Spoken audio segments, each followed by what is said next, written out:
Gravando. Agora eu vou só arrumar a câmera.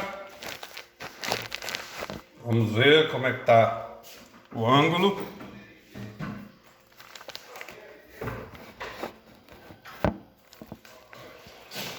Pode falar? Pode começar.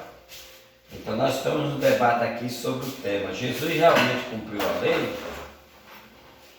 No Evangelho de Mateus, capítulo 5, versículo 17, diz assim: Não cuideis que vim destruir a lei e os profetas. Não vim abrogar, mas cumprir. Certo. Realmente, Jesus cumpriu, sim, a lei e os profetas. Desbloqueei aqui para mim. Mas ele não cumpriu no formato do judaísmo, na mentalidade que os judeus aguardavam, do que os judeus praticavam. Jesus, ele cumpriu a lei na sua essência, né? Que a essência da lei, o final da lei era para ser o amor. Os judeus, eles apenas observavam a prática da lei. Tanto é que naquela época lá da mulher adúltera, né? Eles não observaram o amor, que é a essência da lei, e apenas a prática. Por isso que eles estavam condenando a mulher, mesmo eles também tendo praticado aquele tipo de pecado. Porque o próprio Cristo falou: quem não tiver pecado, que atire a primeira pedra, né? Agora, o que a gente precisa entender antes disso é que, até se você quiser achar aí, Vadinho, eu precisava achar aqui depois, mas depois eu acho, né? Tem uma parte, uma passagem da palavra de Deus que alguém pergunta para Cristo. Você lembra onde é que está escrito aí? Pergunta assim: Senhor, qual é o maior mandamento da lei? Você lembra onde está escrito? Desbloqueia aqui para mim. Então acha aí, fazendo favor. Desbloqueia aqui que eu acho também. Vou colocar aqui. Enquanto você acha aí, eu procuro aqui também.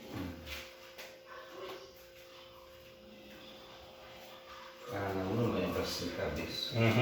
Mas eu vou procurar. Não é fácil de achar. Olha, perguntei. Maior dele, né?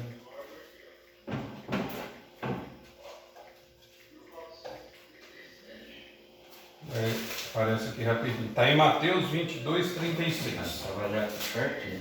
Mateus 22, 36. Mestre, qual é o grande mandamento da lei? E Jesus disse: amarás o Senhor teu Deus de todo o teu coração, de toda a tua alma, de todo o teu entendimento. Este é o primeiro e grande mandamento.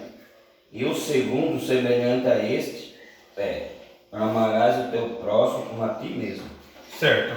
Só que depois, Vadinha, tem um versículo embaixo que é essencial, que fecha o círculo, que a conta fecha. O que é? Lê aí para mim. Desses dois mandamentos depende toda a lei dos profetas. Tá, agora vamos falar um pouquinho sobre as leis dos profetas. A palavra de Deus no Antigo Testamento teve duas dispensações salvíficas, correto? Quais foram essas duas dispensações? A lei E os profetas. Exatamente. Então foram duas dispensações salvíficas: a lei e os profetas. Era um caminho para você conhecer a salvação, era através. Um dos dois. Deus levantou os profetas, Moisés com a lei e os profetas. Aí tem um assunto interessante, um texto muito interessante também aqui no Novo Testamento, que fala que Jesus transfigura-se diante de 3 dos seus apóstolos, discípulos que se tornaram apóstolos, né? Que eram, salvo engano, Tiago, Pedro e João. Ele se transfigura. Quem aparece para Jesus quando ele por ocasião da transfiguração? Você lembra? Quem aparece junto com ele na transfiguração? Moisés e Elias. Tá, Moisés representando o quê? Moisés representando a lei e Elias representando os profetas. E Cristo representando a graça. Certo. Aí quando aqui um deles, doutor da lei, interrogando para experimentar, dizendo: Mestre, qual é o grande mandamento da lei? O que Cristo fala?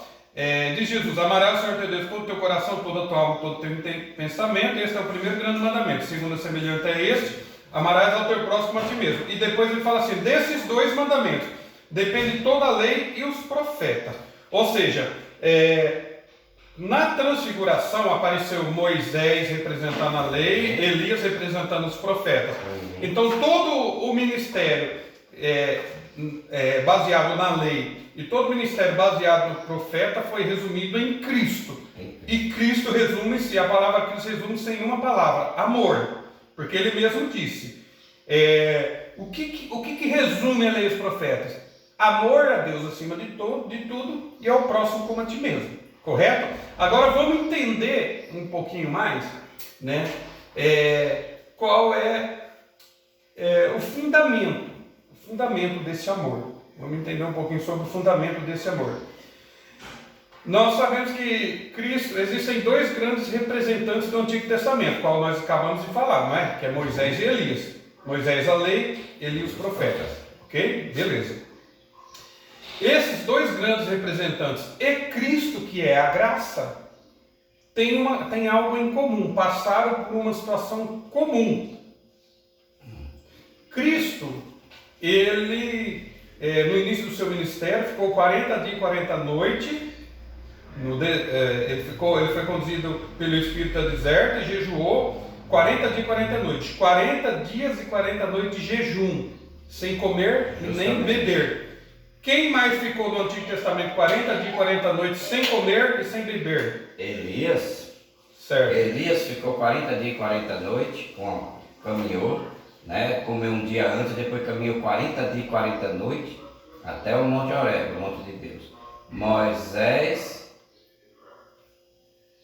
ficou 40 dias. Moisés ficou, Deus não ficou no monte. Qual monte que ele ficou? Ele ficou no monte para receber a lei, no Monte Sinai. Monte Sinai. Verdade. Inclusive, ele ficou no monte durante 40 dias e 40 noites sem comer. Ou seja, nós percebemos que Cristo ficou 40 dias e 40 noites sem comer, Moisés ficou 40 dias e 40 noites sem comer, e Elias ficou 40 dias e 40 noites sem comer. Não é por acaso que Moisés e Elias aparecem com Cristo por ocasião da transfiguração. Justamente. Né?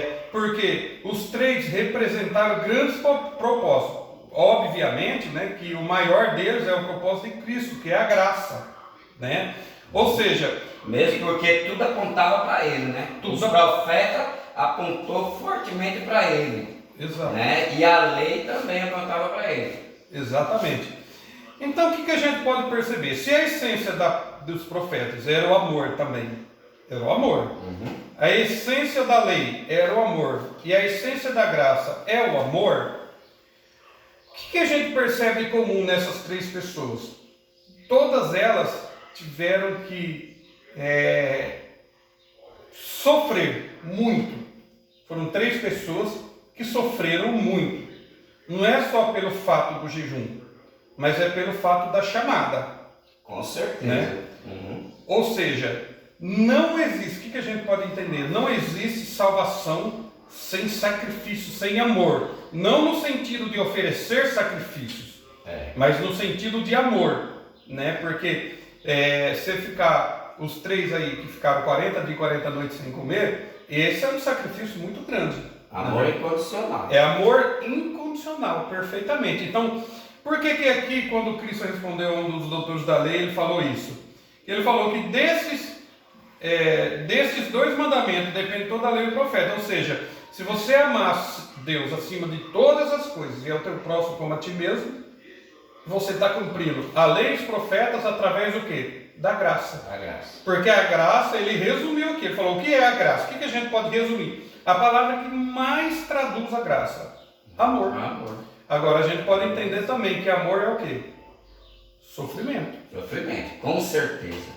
E não tem como amar a Deus sem amar o próximo. Não existe. E não tem como amar o próximo sem não amar a Deus. Perfeitamente. Então, por isso é o grande mandamento. E as pessoas estão firmes só. Muita gente se concentra só em amar a Deus, mas o próximo fica de lado, deixa a desejar muito. É um amor falso. Amor falso. É um amor falso. Até porque o próprio Cristo... cumprir a lei todinha você ia negar o amor ao próximo. Exato. Não ia ter como você cumprir a lei e amar o próximo e cuidar do próximo. Não ia ter jeito. Por isso que o apóstolo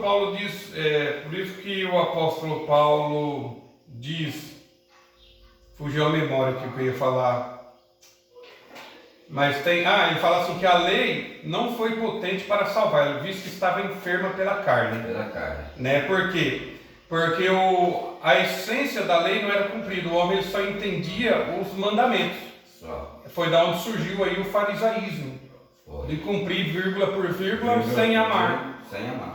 E hoje também existe ainda, né, o farisaísmo. Tem gente que cumpre Com tudo. certeza. Tem irmãos de bom testemunho. Não, você não cumprir. perde tudo, tem uma família aparentemente perfeita, só que ele não tem amor. Você cumprir qualquer tipo de religião, de igreja, se você andar certinho, você vai deixar a desejar o seu irmão, porque vai contradizer um com o outro. Perfeito. Dogma da igreja não vai fazer você amar certo o seu irmão. Não vai. Não vai. E quando eu Então, digo... para você amar a Deus, muitas vezes você quebra a regra da igreja. Exato. Perfeito. Não que tem quebrar. jeito. Porque a igreja, quando ela começa a crescer, ela começa a desenvolver certas culturas e costumes que nem sempre estão de acordo com a palavra de Nem Deus. sempre. Por exemplo, às vezes você dá um dízimo e tiver um passando fome, não, você tem que levar o dízimo e deixar ele. Ora a Deus ou ajuda ele de outra forma, mas tem que levar o dízimo na igreja. Você está quebrando o amor. Exatamente. E tantas outras coisas. Às vezes você deixar de congregar, você tem um cargo na igreja, deixar de congregar para fazer uma visita, a igreja não aceita isso. Ela quer que você esteja lá. Você está negando o amor. Está negando o amor. Perfeito. E até porque, normalmente, e quando nós falamos de amor, as pessoas no mundo secular entendem como amor, o primeiro conceito, a primeira sensação que vem na mente é de conforto, né? Na verdade, o amor ele é desconfortável. Ele é algo que te tira da sua zona de conforto. Não se ama sem sofrimento. O amor de Jesus foi só sofrer. Exato. Pode ver que em 13 Coríntios diz assim, ó. O amor tudo sofre, tudo crê, tudo espera e tudo suporta. 13 Coríntios. 13 Coríntios, né? Tem uma parte que diz assim, o amor ele é sofredor. O amor é sofredor. A caridade é sofredora, né? Ou seja, se a gente for ler aqui 13 Coríntios, a gente vê se nós formos traduzir aqui esse sentimento para uma pessoa, é você abrir mão de tudo o seu ego, de toda... Você viveu em prol de outra pessoa. Exatamente, olha só. E ainda, e ainda o que fala aqui, diz assim, ó, e ainda que eu tivesse dom da profecia, conhecesse todos os mistérios, toda a ciência, ainda que tivesse todo o dom da fé de maneira tal que transportasse os montes e não tivesse caridade, nada seria. E ainda que distribuísse toda a minha fortuna para assistente do pobre, ainda que entregasse o meu corpo para ser queimado, e não tivesse a caridade, que é o amor, nada disso me aproveitaria. Como é que pode uma pessoa entregar o corpo para ser queimado e não ter caridade? Que às vezes as pessoas fazem isso para alcançar status. Não é exatamente fundamentado no amor, porque ele está muito preocupado com aquela pessoa. É para ele alcançar posições, status. É aí por isso que ele falou isso. Ainda que eu entregasse toda a minha fortuna. Exato. Isso daqui eu entendo como o farisaísmo. A pessoa que faz apenas para cumprir o protocolo. E hoje, infelizmente, nós temos isso na igreja, irmãos. Que cumpre o protocolo, é aquele tipo de pessoa que aparentemente tem uma família perfeita, é aquele tipo de pessoa que aparentemente não perde um culto, que nunca tem vai ter problema com o ministério. Aí. Nunca vai dar problema, ou que tem ministério, e as pessoas olham para essa pessoa, vê como uma espécie de exemplo, só que é uma pessoa que não tem amor e nem piedade. Nem piedade. De ninguém. Ele tem o foco dele ali e passa por cima de qualquer coisa para manter aquele foco. Mas o amor, ele não está cumprindo. Olha o que diz aqui, a caridade é sofredora, é benigna, a caridade não é invejosa, a caridade não trata com leviandade, não se ensoberbece. Ou seja, aqui está quebrando todo o que o homem secular pensa. Ó. Não é invejosa, não trata com leviandade, não se ensoberbece. Ou seja, a caridade não está focada em si, está focada no próximo. Entendeu? Eu não posso cuidar